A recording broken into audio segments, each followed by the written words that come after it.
How does osteoporosis affect the success of total knee replacement in the years that follow a replacement? And does the prosthesis loosen with progressive bone loss? And then finally, can activities like walking or hiking worsen it?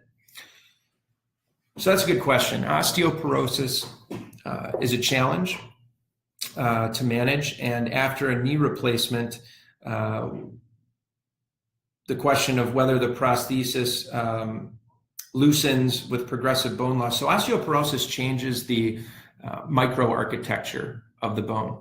And historically, knee implants are cemented implants. So that cement interdigitates into the bone and creates, it's not really a cement, it's more of a grout type fixation.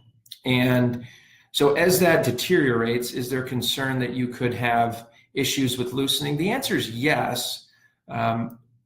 Probably equally, if not more concerning, if you're getting significantly osteoporotic, is actually maybe even a fracture, periprosthetic fracture around that implant.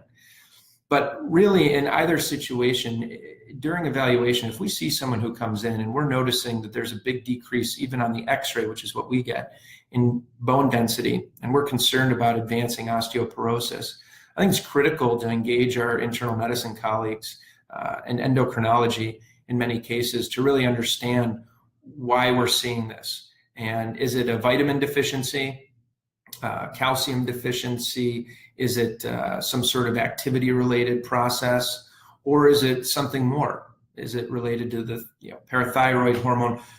Either way, we need to really get to the heart of what's causing this and figure out a treatment protocol that enhances the options. And in terms of whether walking or hiking can worsen it, I would say no, in general. If you're not in pain and you're doing activities, that can be a good thing. We want you to stay active. That's the whole point of getting a joint replacement. And so barring any sort of significant pain or trauma, I would say reasonable walking and hiking can actually potentially be beneficial at keeping you healthy.